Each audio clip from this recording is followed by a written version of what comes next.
And the Global Consciousness Program is part of the predictions that Ra was given. He called them cosmic fairy tales.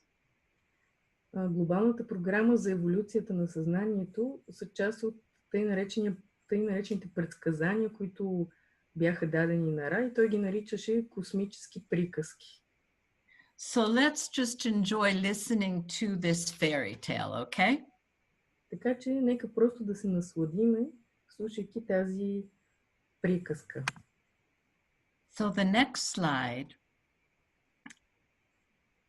I want to briefly just explain the difference between the planetary program and the global consciousness program.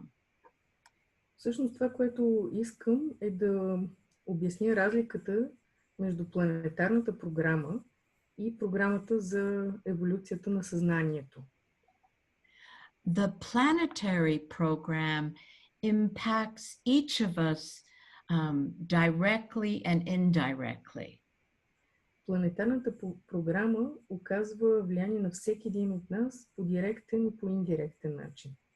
And directly, it makes an impact at the moment of our birth. You know, that becomes our human design chart.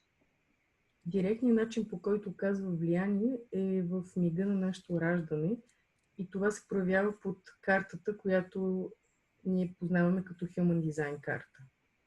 And indirectly is the impact of the transits. The neutrino stream is always passing through the sun, earth, moon, and the planets. А индиректният начин, по който оказва влияние, чрез транзитите и чрез потока неутрини, които преминават през Слънцето, Земята, Луната и през другите планети. So the planetary program is always indirectly impacting us, minute by minute, hour by hour. Така че планетарната програма по индиректен начин постоянно ни оказва въздействие във всеки един момент, във всяка една минута. And the planetary program moves counterclockwise around the wheel.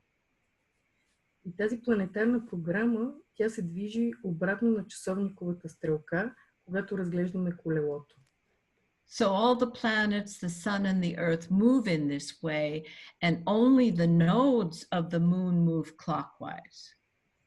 Тоест всички планети, Слънцето и Земята се движат по този начин, и единствено възлите на Луната се движат в посока на часовниковата стрелка.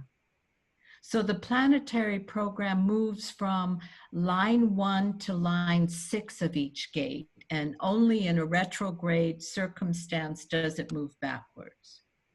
Така че планетарната програма се придвижва от първа линия към шеста линия, и единствено когато имаме ретроградно движение, движението е наобратно. And the global consciousness program is very different. It does not impact, it's not impacted directly by the sun and the planets. А пък глобалната програма за еволюция на съзнанието, тя е много по-различна и не се повлиява директно от Слънцето и от планетите. It's coming from the movement of the stars, the stellar background field. Тоест, тя е свързана по-скоро с движението на звездите и това, което стои като фонова честота на звездното поле.